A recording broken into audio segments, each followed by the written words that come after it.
Good afternoon, beautiful people of planet Earth and all other interdimensional entities and all sentient beings. Let's cover every base, shall we? It's 12:29 p.m. on the 11th of January 2025, and we're experiencing a rather rainy and stormy early afternoon. But I see pockets of what looks like sunshine radiating out of the clouds in the southeast. And yes, so it looks like the day might clear up a bit later on if we're so blessed. And so I've been, as I often do, I've been watching YouTube videos all morning, and I thought, I might just carry on, make my own storytelling. YouTube, we're still ploughing through the Arabian Nights, and I'm getting excited at the progression of all the wondrous magical stories. And we're learning a fair bit about old Islamic type culture too, and attitudes in the context of the mythology and the stories. We've learned a fair bit about the genie. Yes, Charlie. She's very smoochy again today. Very smoochy. So I woke up astonishingly early and had a very strange song lyrics running through my head this morning. And yes, very, very intense. I think part of my metamorphosis to remind me of how far I've come, and that I'm not quite complete and have completed my metamorphosis, or there may be more transitions that I'm going to be required to go through in the ensuing months or years. It's exhausting, people of Earth, but it's a journey the gods have me on, so I just have to go with it, not fight it, and just rest when I need to rest, and achieve when I wish to achieve. It was actually so intense that I actually went back to bed for a couple of hours. I was like lying, snoozing, listening to a YouTube about gender dysphoria and various attitudes to the transsexual fashion, or the binary fashion that's come about. Interesting, taking in all the information, keeping an open mind, because of course, having got family members who are trans, I'm an ally, but it has kind of been hijacked, that whole movement, by the woke movement, so there is that.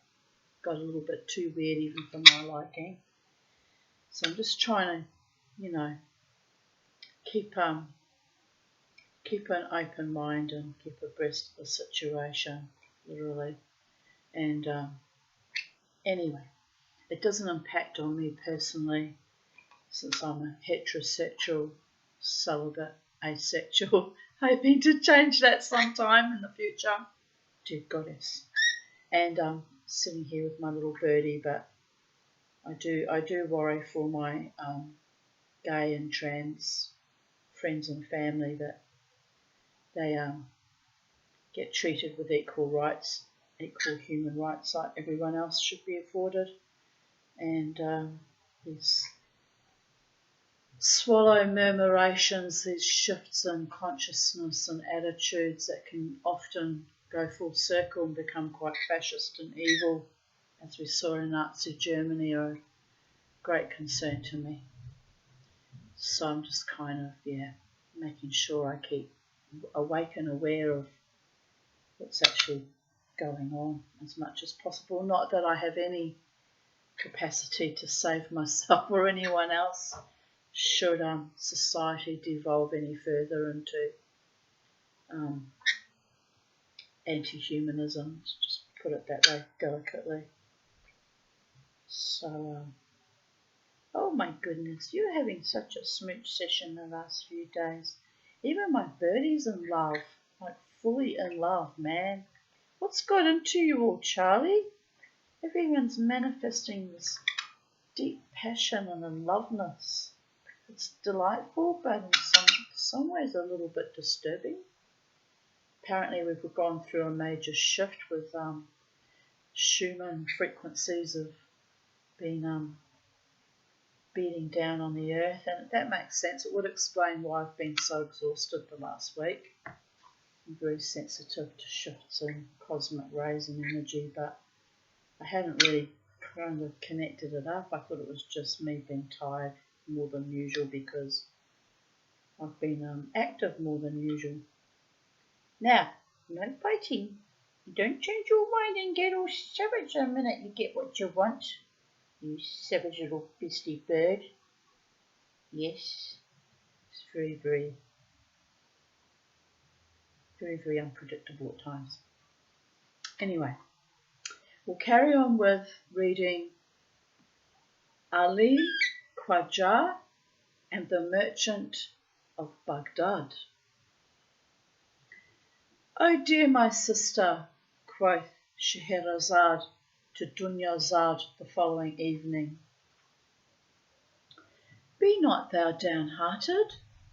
If life's span be spent, naught can avert the sharp-edged sword." She's trying to avoid having her head cut off by her new husband, the king. That would not go down very well with me if my sister spoke to me like that. Trust me on that one. She was a double-edged sword just in herself too. Never mind, never mind. She's very ill now. Very ill at 74 years of age, almost 75. So we'll just let go, let God, shall we? Sometimes that's all you can do. "Yet place thy trust in all Allah Almighty, and put far from all such anxious thoughts." Whereupon she began her next tale. Oh, now you see, I didn't even pay attention to what I was reading there. I thought it was Dunyazad telling Scheherazade to calm your farm, don't worry if your head's going to be chopped off because we don't have control over our fate ultimately. It all is in the hands of their Allah or God Almighty or source field or creator or manifester of all that is, was, never shall be. No, it was the other way around. Scheherazade quoth to her sister, "Don't worry, be happy." Basically, that's what it all boils down to, doesn't it, people of Earth?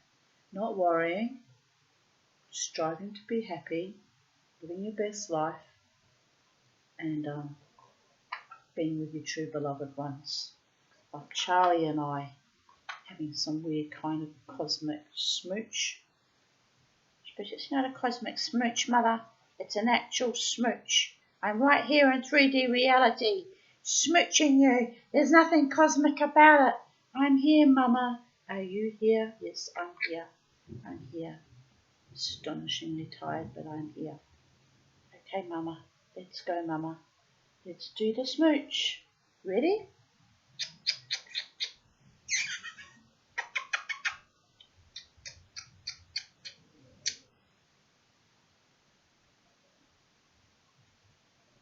Right, let us continue.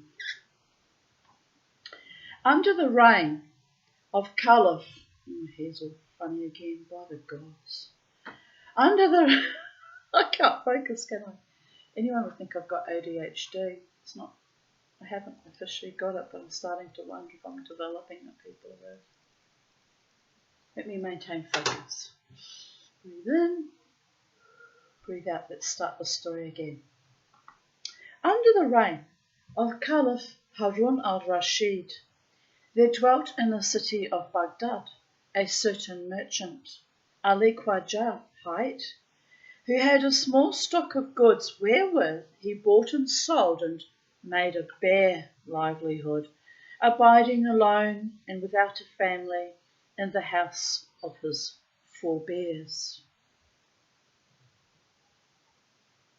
So now it came to pass that each night for 3 nights together he saw in a vision a venerable sheikh who spoke to him thus. Thou art beholden to make a pilgrimage to Mecca. Why abidest thou sunk in heedless slumber, and farest not forth as it behoveth thee? Hearing these words, he became sore startled and affrighted, so that he sold shop and goods and all that he had, and, with firm intent to visit the holy house of Almighty Allah, he let his home on hire and joined a caravan that was journeying to Mecca the Magnified.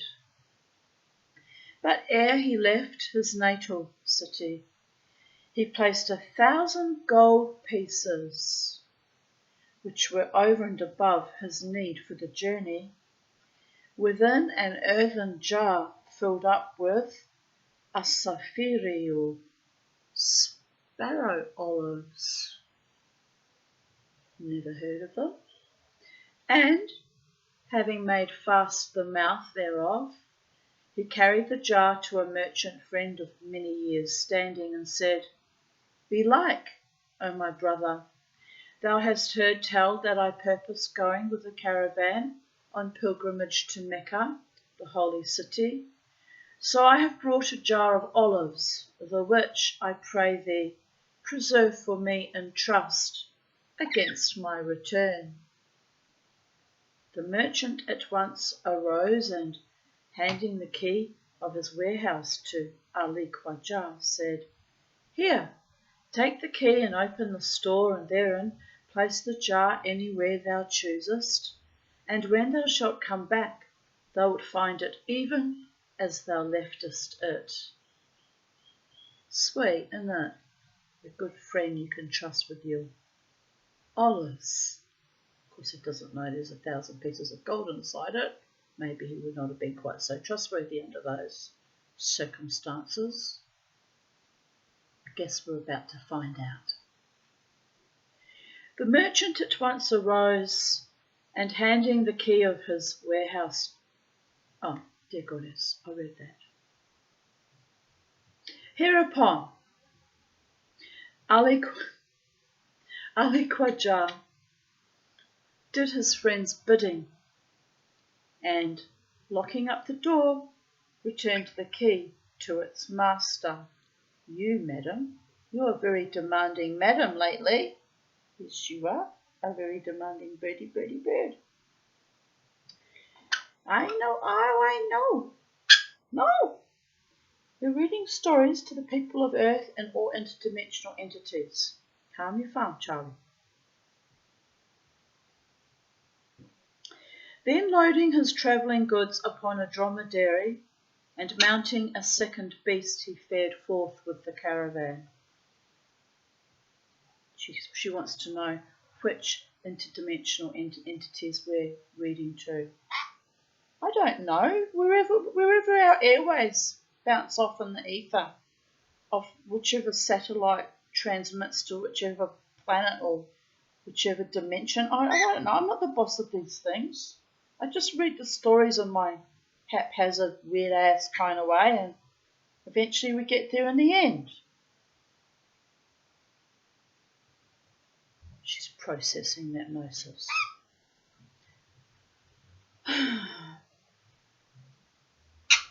I know. Well, all right, don't boss me. I'm not in charge, I told you. I only wear the Deify t-shirt. That's it. Being my own inner goddess and strutting my stuff in this weird inverted paradigm called Earth that should have only ever been a paradise, but Homo sapiens managed to fuck everything up again. Oh, Mama, don't be so dark, she says. You've got me, Mama. It's true, I've got you, Charlie. I've got you, baby. I've got you, babe. I've got you, baby. I know. It's a beautiful life. Manifest it every day, people that manifest your beautiful life. Don't mind the bra strap. Just tie yourself up a little bit. Right, where were we? Where were we when Charlie asked the salient questions? And mounting the second beast, he fared forth with the caravan. Right. So he's got one camel, a dromedary, which is a one-humped camel carrying his goodies, and he's riding a second one, presumably also a dromedary. Might have two humps though. Would you like one hump or two humps, Charlie? She says, I don't know, I didn't write the story, Mama T. Okay, let's go with it, Charlie. We'll just have to swim at the deep end. Are you ready? Let's swim, baby. Charlie hates swimming. I've chucked her in the bird bath a few times, and she's not keen. She's not keen on the swimming. The wild birds sometimes swim in it though, but Charlie's not a swimmer. She's also not a flyer. She's also not a lover when the wild birds come around, do their courtship rituals.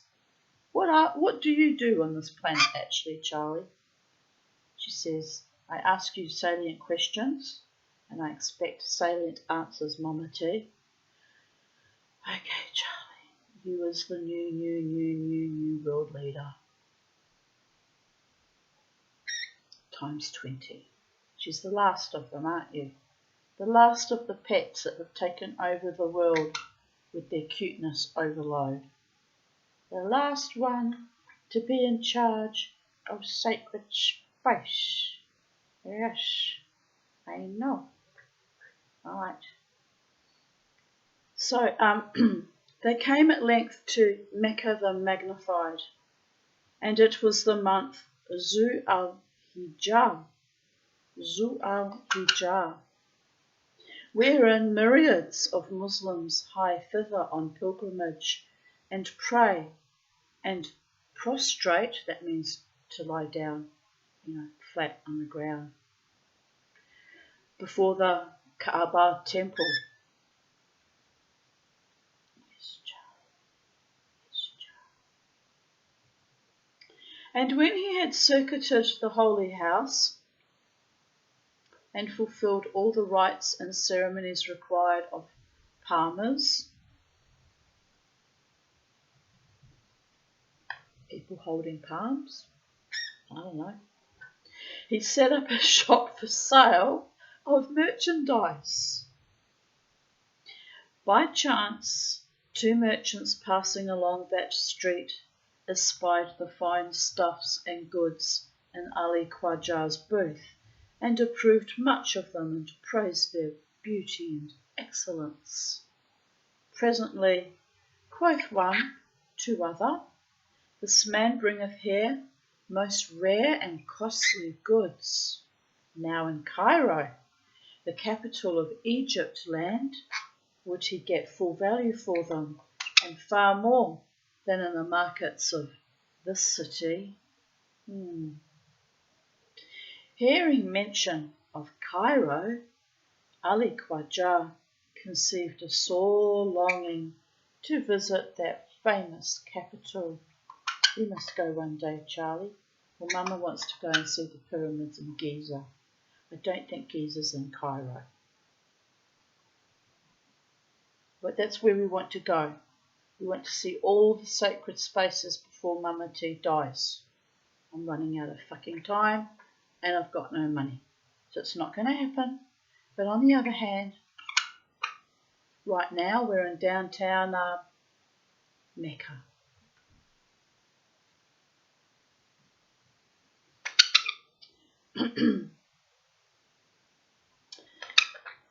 He conceived a sore longing to visit that famous capital, so he gave up his intent of return Baghdadwards and purposed wayfaring to Egypt. Why not? He made enough money to travel from there to Egypt with this little shop. He's a clever man. He knows how to make things work for him. By the gods. Well, anyway, something's come down to fate.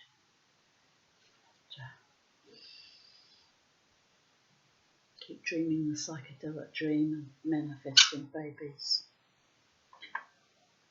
Accordingly, he joined a caravan. And arriving thither, was well pleased with the place, both country and city, and selling his merchandise, he made great gain therefrom. Then, don't bite his mama. Then buying other goods and stuffs, he purposed to make Damascus, but for 1 full month he tarried at Cairo and visited her sanctuaries and saintly places, just something I want to do. And after leaving her walls, he solaced himself with seeing many famous cities distant several days' journey from the capital along the banks of the river Nile. Even the word Nile seems so seductive and exotic and exciting. It's probably a smelly old, dirty old river. I don't know. I've never been. I have this fantasy. Maybe I lived there in a previous life. I have this fantasy about the Nile, the pyramids, and all the wonderful technology that we can't explain to this day, how things were put together. What do you reckon about that, Charlie? She says, I don't know, I'm a bird. I can tell you how to fly across the sky, but I can't because I don't fly either. But technically you can. You did it once. I was well impressed. Very well impressed. She couldn't get much height though, but she flew right past me at eye level. Didn't you? To stir Mama up. One of her little tricks she played on me. Yes. Now,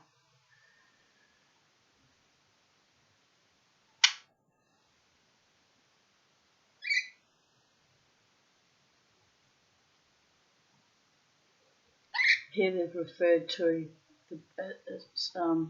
the river Nilus. I read it wrong. They called it Nilus. But we know they mean Nile, don't we? We all know they mean the river Nile. Let's not be in denial about the longest river in Africa. Yes. Ultimately, denial doesn't help you that much. Eventually you have to wake up and smell the hummus. Presently, I know, it's my weird sense of humour, people are there. Presently, bidding adieu to Egypt, he arrived at the sanctified house, Jerusalem, and prayed in the temple of Banu Israel, which the Muslims had re-edified. I presume they're referring to the temple of the mount there. Don't know what it's called, but apparently I've decided that's what it is that they're referring to. Only because they're in Jerusalem, you understand. It's just a haphazard guess on my part. In due time, he reached Damascus and observed that the city was well builded and much peopled, and that the fields and meads were well watered with springs and channels, and that the gardens and the vergiers were laden with flowers and fruits. If you bite me hard again, Missy, you're going back in your cage. All right? It's enough out of you. My goodness. I wouldn't do it if I were you. I just wouldn't do it. You should see the look on her face. Bing bam boom, baby. Stop blinking at me. I know that you can hear me and you can see me and you know exactly what you're doing and you're being quite naughty and it's kind of cute, but we're getting on with the story, Charlie. All right. Amid such delights, Ali Khwajah hardly thought of Baghdad. Withal, he ceased not to pursue his journey through Aleppo, Mosul, and Shiraz, tarrying some time at all of these towns, especially at Shiraz, till at length, after 7 years of wayfaring, he came back to Baghdad. And here he is in his booth, being inspired to go to Cairo back in the day, when he was still young, full of mischief like my Charlie.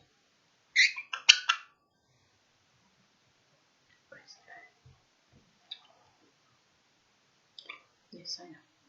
For 7 long years, the Baghdad merchant never once thought of Ali Khwajah or of the trust committed to his charge, till one day, as his wife sat at meat with him at the evening meal, their talk, by chance, was of olives. Quoth she to him, I would now fain have some that I may eat of them. And quoth he, As thou speakest thereof, I bethink me of that Ali Khwajah, who 7 years ago fared on a pilgrimage to Mecca, and ere he went left in trust with me a jar of sparrow olives, which still cumbereth in the storehouse. Who knoweth where he is, or what hath betided him? A man who lately returned with the Hajj caravan brought me word that Ali Khwajah had quitted Mecca the Magnified with intent to journey on to Egypt. Allah Almighty alone knoweth, an he be still alive, or he be now dead. However, if his olives be in good condition, I will go bring some hither, that we may taste them. So give me a platter and a lamp, that I may fetch thee somewhat of them. His wife, an honest woman and an upright, made answer, Allah forbid that thou shouldst do a deed so base, and break thy word and covenant. Who can tell?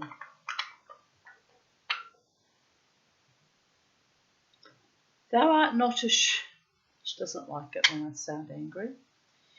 Thou art not assured by any of his death. Perchance he may come back from Egypt safe and sound tomorrow or the day after. Then wilt thou, and thou cannot deliver unharmed to him what he hath left in pledge. Be ashamed of this thy broken troth, and we shall be disgraced before man and dishonoured in the presence of thy friend. I will not, for my part, have any hand in such meanness, nor will I taste the olives. Furthermore, it standeth not to reason that after 7 years' keeping they should be fit to eat. I do implore thee to forswear this ill purpose. On such wise, the merchant's wife protested and prayed her husband that he meddle not with Ali Khwajah's olives, and shamed him of his intent, so that for the nonce he cast the matter from his mind. There's a whole different meaning that word these days. Just saying.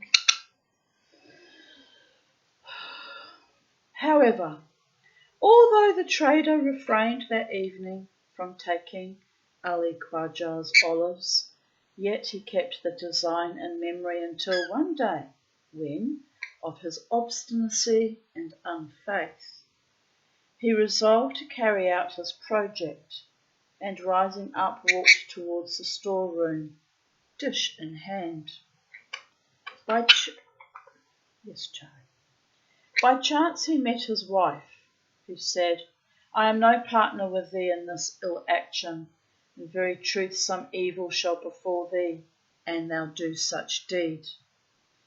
He heard her, but heeded her not, and, going to the storeroom, opened the jar and found the olives spoiled and white with mould. But presently he tilted up the jar, and pouring some of its contents into the dish, suddenly saw an ashrafi fall from the vessel together with the fruit.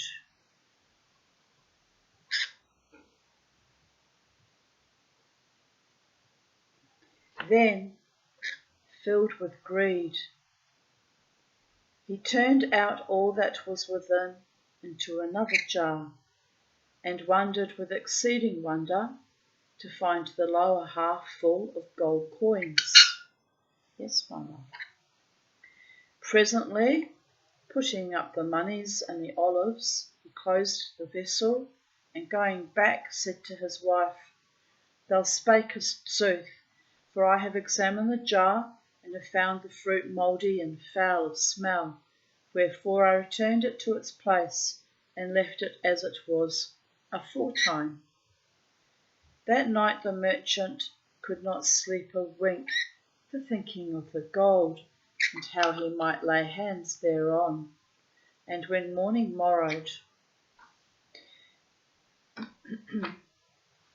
he took out all the ashrafis, and buying some fresh olives in the bazaar, filled up the jar with them, and closed the mouth, and set it in its usual place. Excuse me. Now, Charlie, you're full on today, Charlie. Full on. Now it came to pass,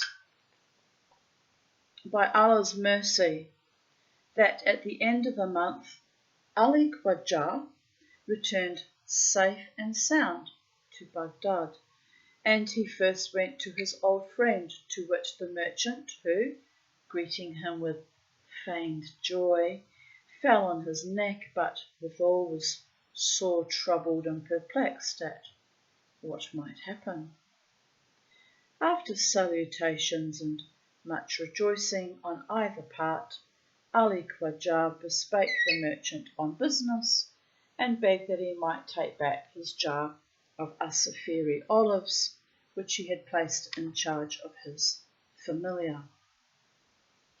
Quoth the merchant to Ali Khwajah, O my friend, I watch not where thou didst leave thy jar of olives, but here is the key.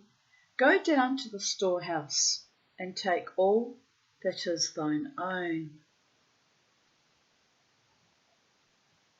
So Ali Khwajah did as he was bidden, and carrying the jar from the magazine, took his leave and hastened home.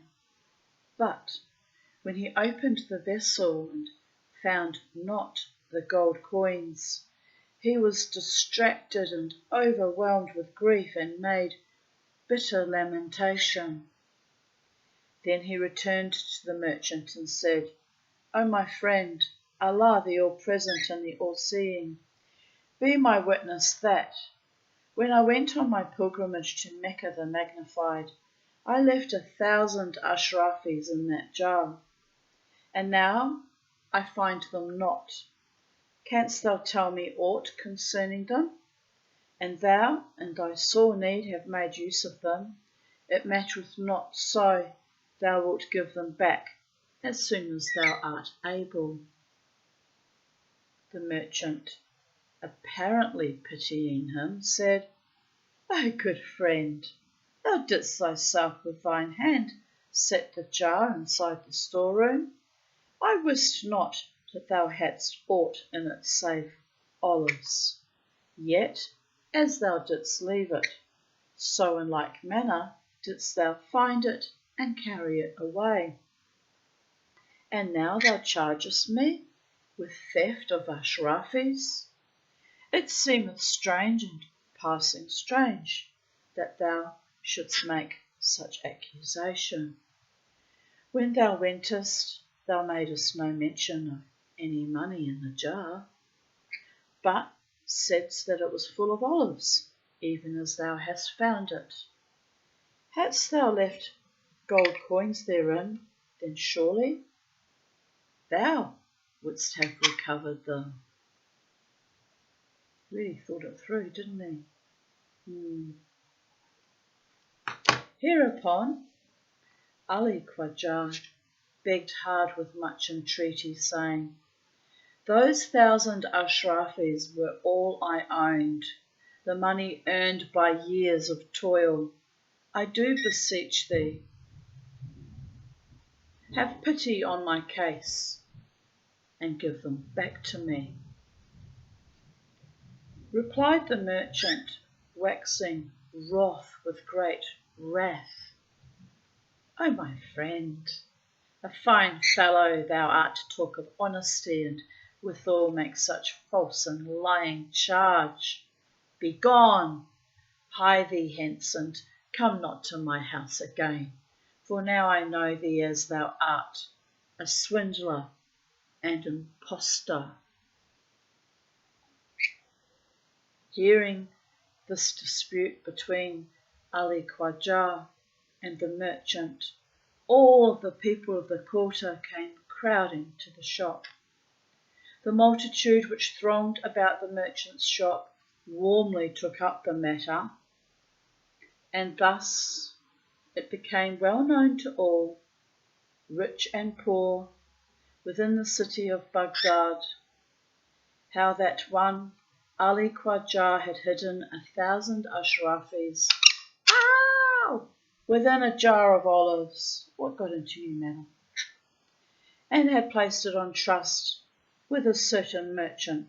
Moreover, how after pilgrimaging,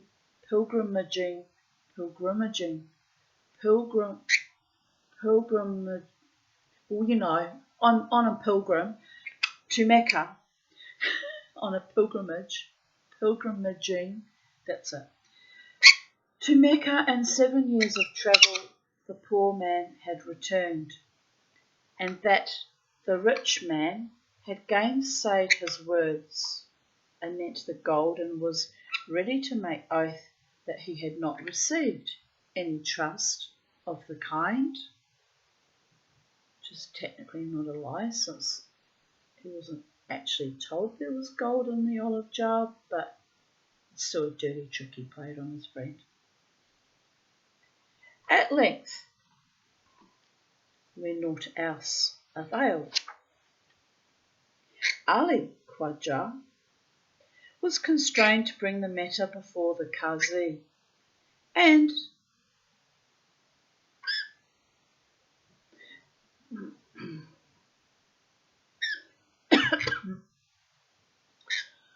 to claim 1,000 Ashrafis of his false friend. Yes, I'll explain it to you later, Charlie, why I find that funny. Didn't realise it was a racist slang for toilet all this time. Things you find out by reading fairy stories. Charlie. The judge asked, it's not actually funny, it's just kind of, well, it is funny that I only found this out this late in the piece of life. That's all I have to say about that. The judge asked, What witnesses hast thou who may speak for thee? Who the hell names a toilet after the Arabic name for judge anyway? Someone that came from Gallipoli that was a bit of a wag. Good dog with two tails. Wagon. Fell off their wagon, Charlie. I'll stop while you're ahead, Mama T. Okay, I will, Charlie. The judge asked, What witnesses hast thou who may speak for thee? And the plaintiff answered, O my lord, the Qazi, I fear to tell the matter to any man, lest all come to know of my secret. Allah Almighty is my sole testimony. This merchant was my friend, and I recked spelled R-E-C-K-E-D, as in reckoned.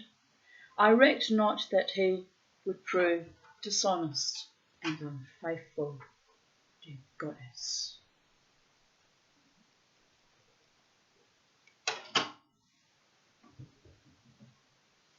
Quoth the judge, I've got the aircon on 22 and I'm boiling hot, Charlie. Quoth the judge, then must I needs send for the merchant and hear what he saith on oath. And when the defendant came, they made him swear by all he deemed holy.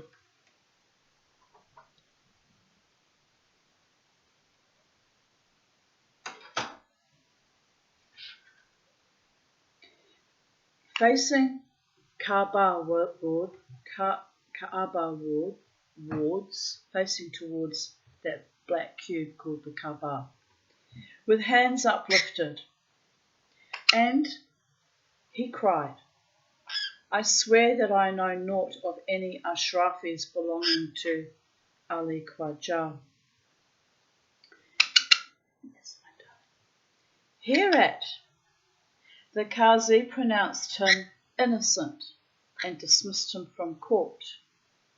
And Ali Khwajah went home, sad at heart, and said to himself, Alas, what justice is this which hath been meted out to me, that I should lose my money, and my just cause be deemed unjust? It hath been truly said, he loseth the lave who sueth before a knave. Know that feeling only too well, don't we, Charlie? We've been robbed many times by fucking arseholes and the lawyers. Actually, the lawyers are probably worse in the broad scheme of things. Never mind, it's in the past. Every day in every way. We're living our best life, aren't we, Charlie? The best revenge is happiness, people of earth. Happiness. So tonight, we dance. I have to have a little afternoon nap beforehand though, so I'm still rather tired from the last week's dance. Didn't go out last night, trying to conserve my energy for tonight, so we'll see how we go. If I'm too tired, because it's an early gig, this one starts at 8, so if I'm too tired by 6 p.m, we'll just stay home and watch Netflix, Charlie. Yes, we will. We will watch on Netflix. On the next day, he drew out a statement of his case, and as the Caliph Harun al-Rashid was on his way to Friday prayers, he fell down on the ground before him and presented to him the paper. The commander of the faithful read the petition, and having understood the case, deigned give orders, saying, Tomorrow bring the accuser and the accused to the audience hall, and place the petition before my presence, for I myself will inquire into this matter.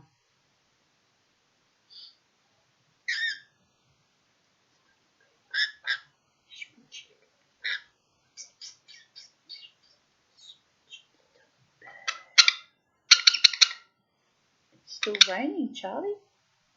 No tree time today, Charlie, because it's pouring with rain. I know.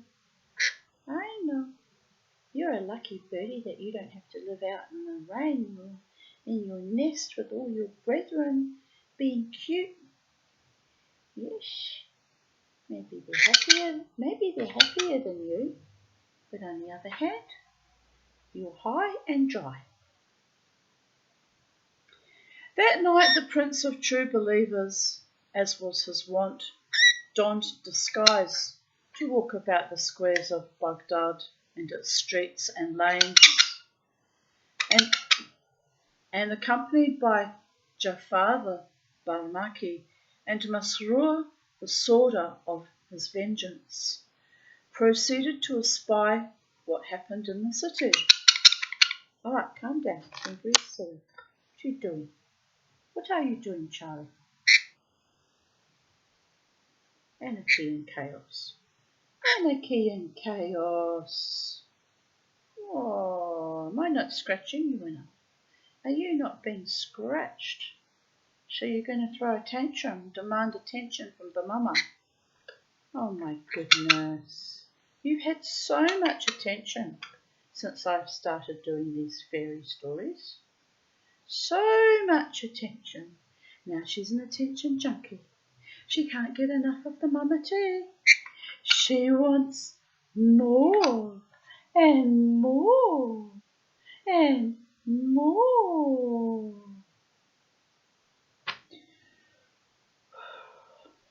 All right, you happy now? Good. Immediately on issuing forth, you have to laugh. He came upon an open place in the bazaar when he heard the hubbub of children a playing, and saw at scanty distance some 10 or dozen boys making sport amongst themselves in the moonlight, and he stopped a while to watch their diversion. Then one amongst the lads, a goodly and a fair-complexioned, said to the others, "Come now, and let us play the game of Qazi. I will be the judge. Let one of you be Ali Khwajah, and another the merchant with whom he placed the 1,000 ashrafis in pledge before faring on his pilgrimage. So come you before me, and let each one plead his plea." When the Caliph heard the name of Ali Khwajah, he minded him of the petition which had been presented to him for justice against the merchant, and bethought him that he would wait and see how the boy would perform the part of Qazi in their game, and upon what decision he would decide. So the prince watched the mock trial with keen interest, saying to himself, "This case hath verily made such stir within the city that even the children know thereof, and re-act it in their sports." Presently he amongst the lads who took the part of Ali Khwajah, the plaintiff, and his playmate who represented the merchant of Baghdad accused of theft, advanced and stood before the boy, who, as the Qazi, sat in pomp and dignity.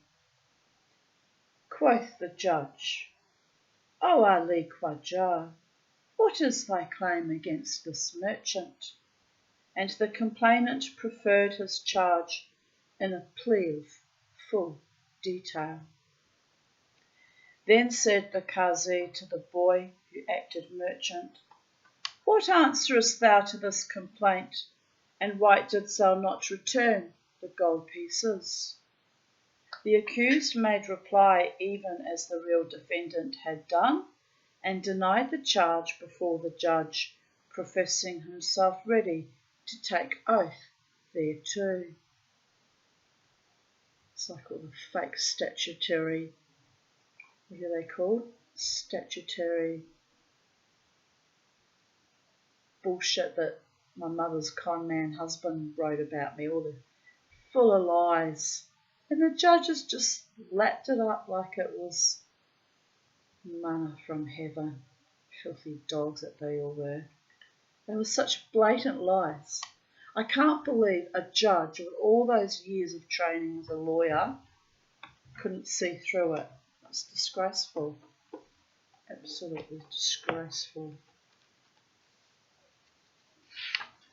My mother did some epic fucking black magic on me for them to not be able to see what was plainly obvious for any simpleton in any village square in the known multiverse. Must have been a fair bit of money passing hands as well. Although I can't prove that, but by the gods it was odd. Truly odd. Then, said the boy Kazi.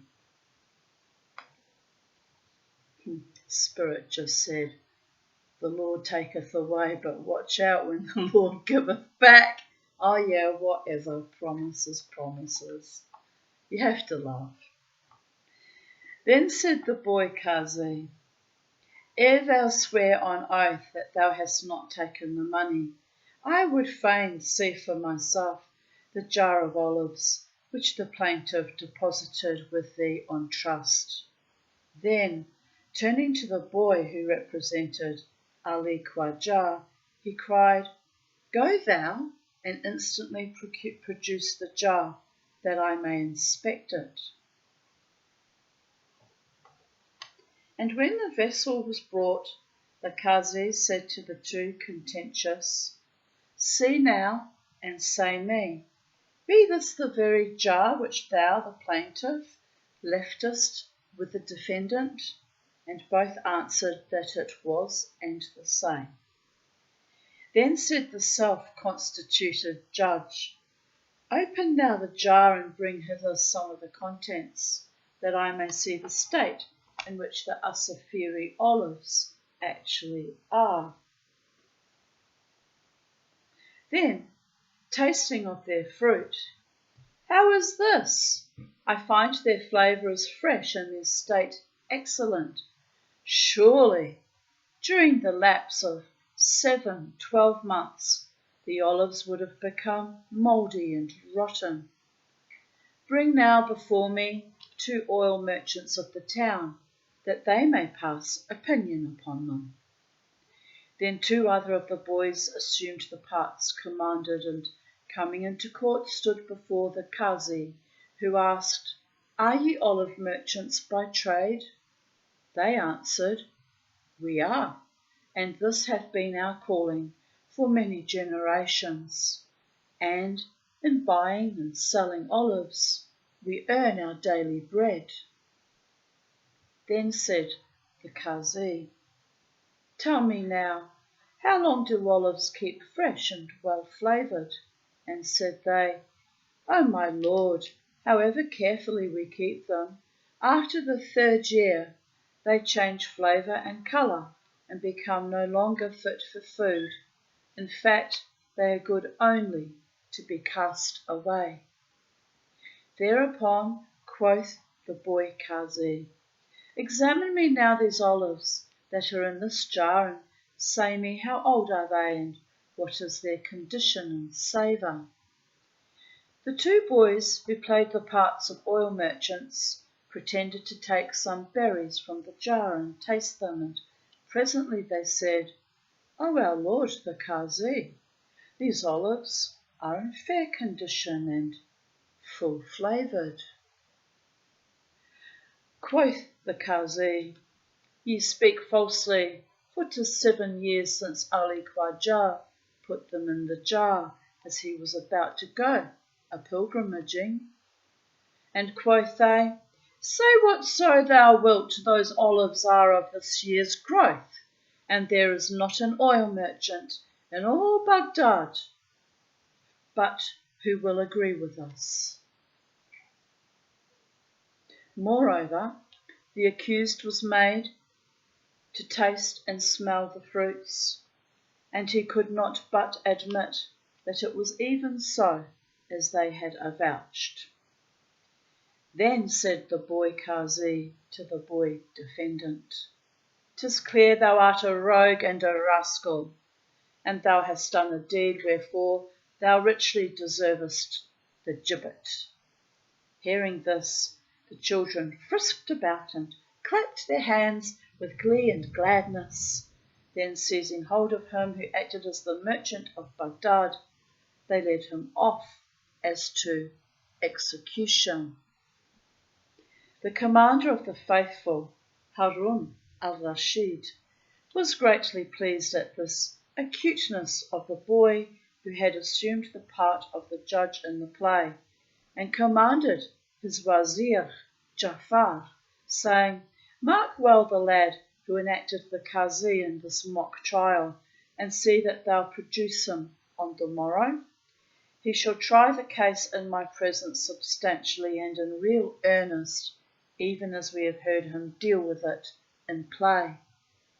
Summon also the qazi of the city, that he may learn the administration of justice from this child.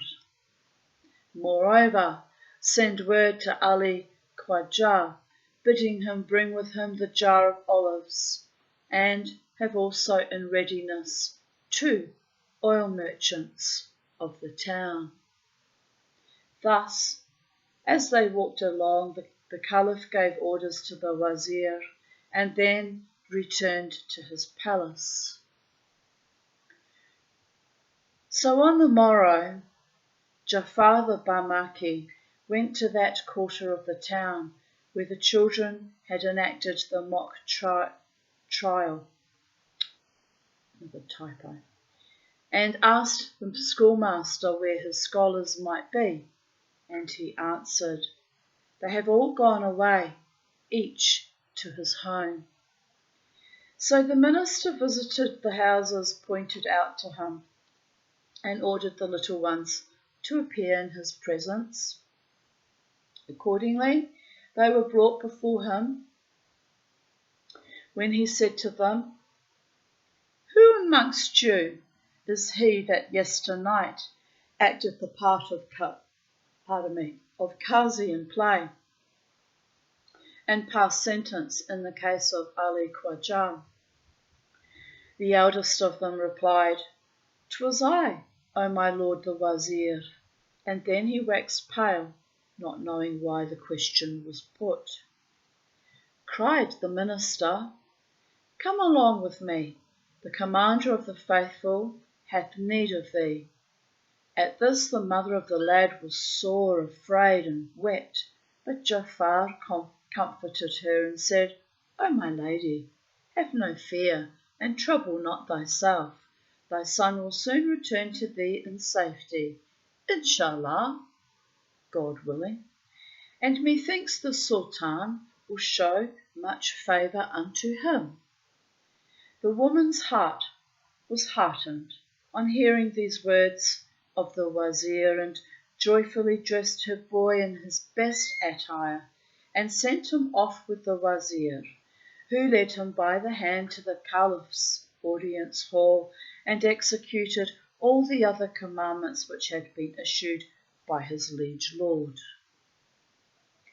Then the commander of the faithful, having taken seat upon the throne of justice, set the boy upon a seat beside him, and as soon as the contending parties appeared before him, that is, Ali Khwajah and the merchant of Baghdad, he commanded them to state each man his case in presence of the child, who should adjudge the suit.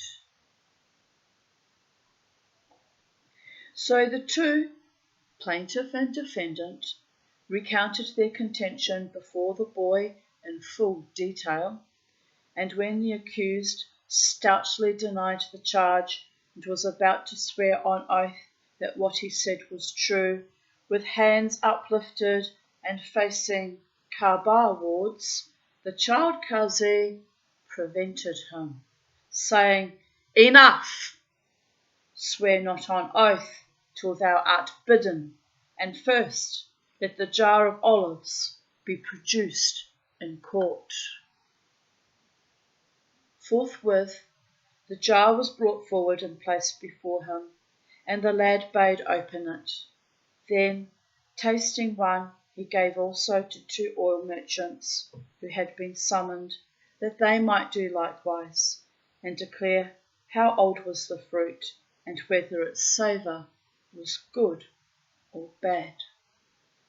They did his bidding and said, The flavour of these olives hath not changed, and they are of this year's growth. Then said the boy, Methinks ye are mistaken, for 7 years ago Ali Khwajah put the olives into the jar.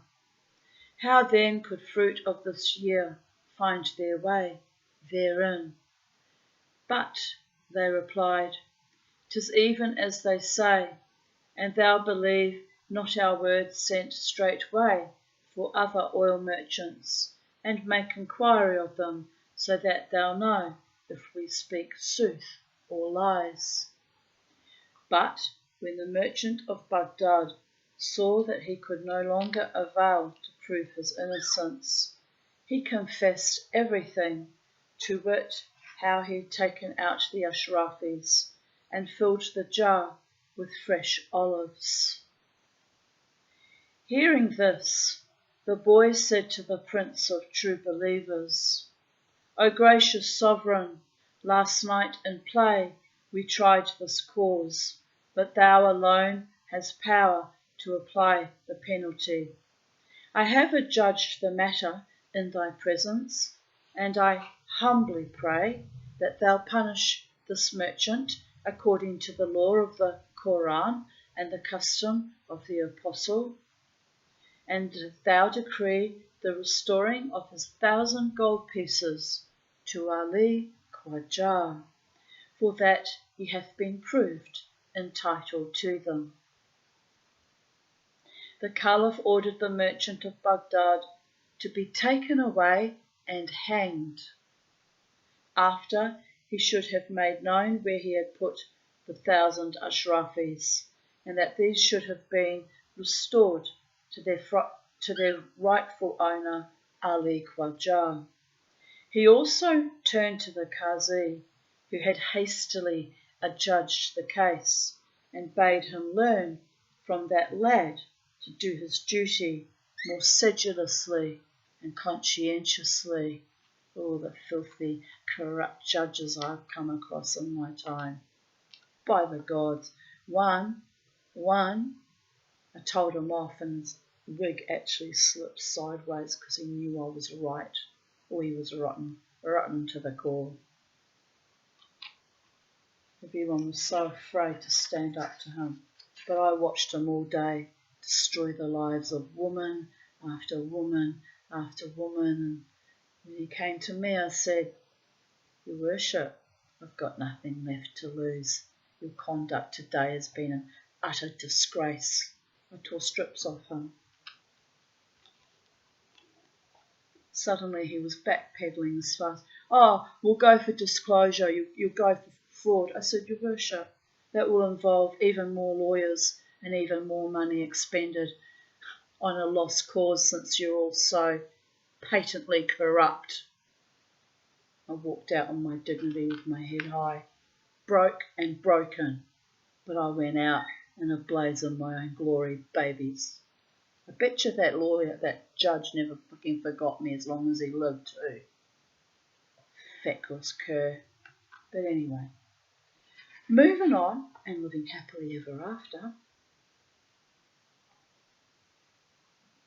Moreover, the Prince of True Believers embraced the boy and ordered that the wazir gave him 1,000 gold pieces from the royal treasury and conduct him safely to his home and parents. He was handsomely paid for his enterprise and common sense and powerful little persona as a child. Yes. And after, when the lad grew to man's estate, the commander of the faithful made him one of his cup companions and furthered his fortunes and ever entreated him with the highmost honour. The end. But when Queen Scheherazade had ended the story of Ali Khwajah and the merchant of Baghdad, she said, Now, O auspicious King, I would relate a more excellent history than any, shouldst thou be pleased to hear that I have to say.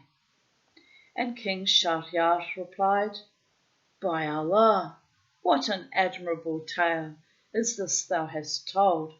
My ears do long to hear another as rare and commendable. And that was a very short one. 1 hour and 5 minutes, including my little segues. This one I think is much longer, so we might save it for another day. Should we save it for another day, or should we squeeze another one in?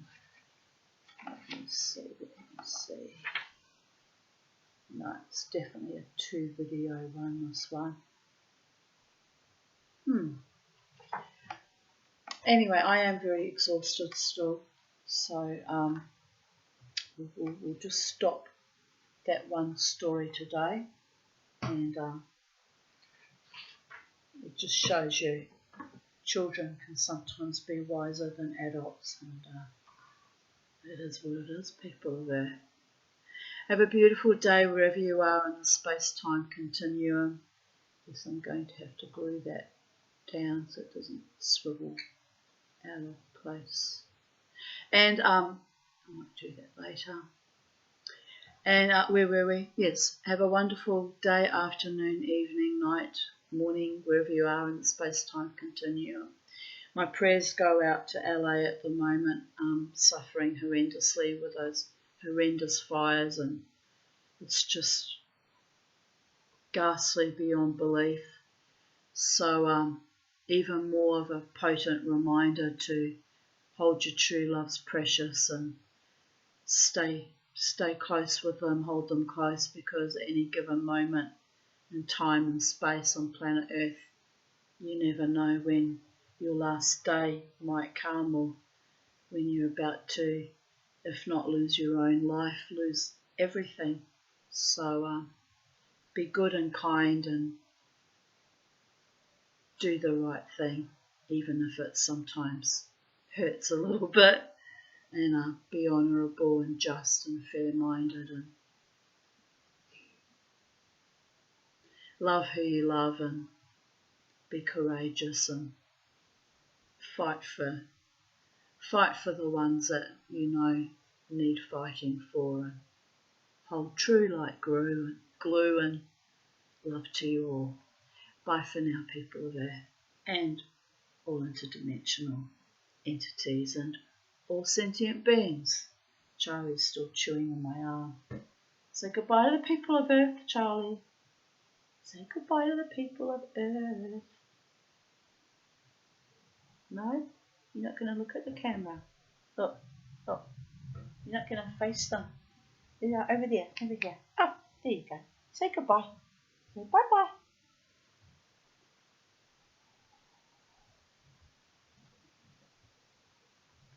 All right. Bye for now.